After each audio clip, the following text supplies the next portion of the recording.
So we've moved on. We've got this new national pathway for Cauda Equina syndrome, haven't we? Yes. What was wrong with whatever the old pathway was? I'm not sure that there was anything necessarily wrong, but it was more about making sure that everybody knew what it was. The pathways were fine. The understanding of the condition was probably okay, but it was making sure that everybody knew what the pathway was and knew how to act. And as you can see, I mean, it's an algorithmic sort of pathway, which is quite complex, and it's divided up into 4 regions.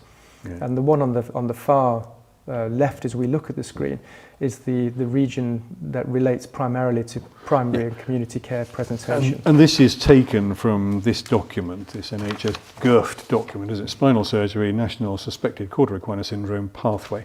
Yes. And anyone can get that from the internet. I will make sure it's available after this show. I'll send it out to everybody by email so they are aware of it. But this left-hand column is the key bit that we want to talk about this evening, isn't it? Because the other bits relate to hospital care, surgery and post-operative care, which unless any of your viewers are working in a secondary care environment, they won't need to know what happens beyond that first column. Yeah.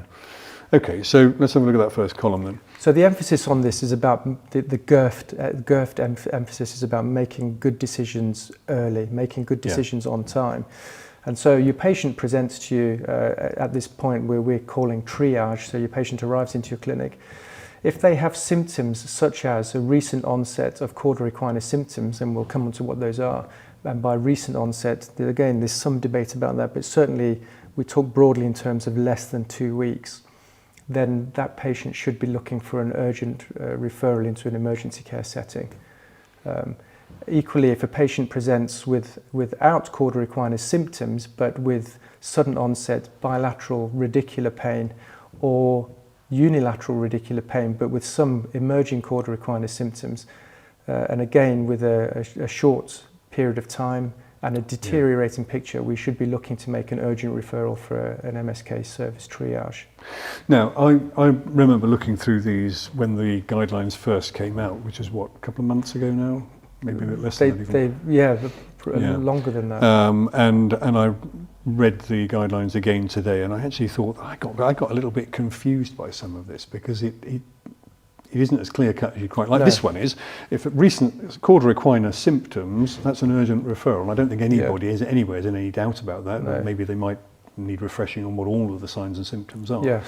But this one, sudden onset of bilateral. I'm getting too old for this job.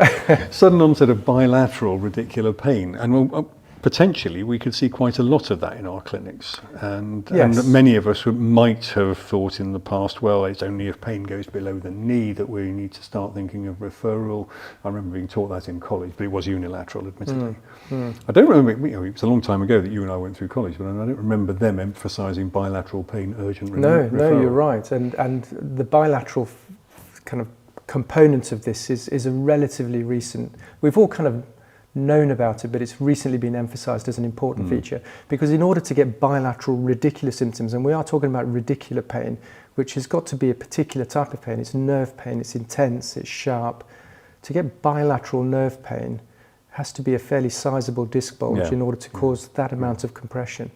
Unilateral radicular pain is quite common. We'll all see patients like that in practice on a regular basis, but to see somebody who presents with true bilateral radicular pain is quite unusual, and is a big warning that there's likely a big compression in the central canal.